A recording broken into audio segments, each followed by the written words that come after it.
Bail మంజూరు చేస్తూ ఇటు కవిత కోరట కల్పించడం జరిగింది. సుప్రీంకోర్టు న్యాయవాదులు మాట్లాడుతున్నారు. ఒకసారి రూపాయలు ఇచ్చాడని చెప్పి ఉంది కదా, మరి ఆయన ఎందుకు ముద్ద అయ్యాలని కోర్టు అసహనం వ్యక్తం చేసింది.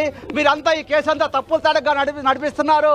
సిబిఐ ఈడీ మీరు తప్పుడు కేసులు పెట్టారు. దీంట్లో ఈ కేసులో ఏమి కవిత మీద ఏమి ఉన్నట్టుగా మాకు కనపట్టలేదని మందలించారు.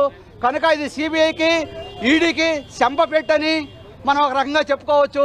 తప్పుడు కేసులు పెట్టి రాజకీయ కక్షలతో రాజకీయ నాయకుల పిల్లల్ని ఈ విధంగా ప్రభుత్వాలు ఇరికిస్తున్నాయని మనం ప్రజా సంఘాల తరఫున మనం భావించవచ్చు.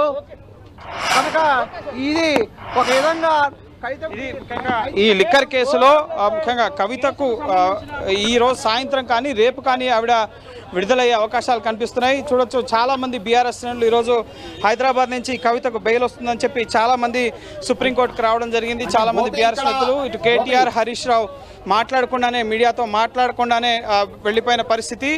కేవలం వద్దిరాజు ఎంపీ మాత్రమే స్పందించారు. సో ఈ పూర్తి స్థాయి ఆర్డర్ కాపీ వచ్చిన తర్వాత, ఆర్డర్ కాపీ ఉత్తర్వులు ఇటు తిహార్ జైలుకి వెళ్ళిన తర్వాత అక్కడ కవిత బెయిల్ ముఖ్యంగా రిలీజింగ్ ప్రాసెస్ అనేది ప్రారంభమవడం జరుగుతుంది. అనంతరం ఈరోజు సాయంత్రానికే ముఖ్యంగా సుప్రీంకోర్టు తీర్పు అనేది ఇటు జైలుకి వెళ్ళినట్లయితే కనుక ఈరోజు సాయంత్రమే ఆమె విడుదలయ్యే అవకాశం ఉంటుంది. లేదన్నట్లయితే కనుక పూర్తి స్థాయి ఈ బెయిల్ ప్రాసెస్ ప్రక్రియ అనేది పూర్తయిన తర్వాత రేపు ఆవిడ విడుదలయ్యే అవకాశాలు కనిపిస్తున్నాయి. కళ్యాణ్, గోపి, ఇక్కడ మనం ఇంతకుముందే ఒక న్యాయవాది మాట్లాడిన మాటలు విన్నాం. అంటే ఈడీ, సిబిఐ రాజకీయ కక్షలతో కేసులు పెట్టింది, వ్యక్తిగతంగా టార్గెట్ చేసింది కవితను అనే రకంగా, అంటే నేరుగా సుప్రీంకోర్టు అలా కామెంట్ చేయకపోయినా బయట అడ్వకేట్ చెప్పిన వ్యాఖ్యలు అలా ఉన్నాయి.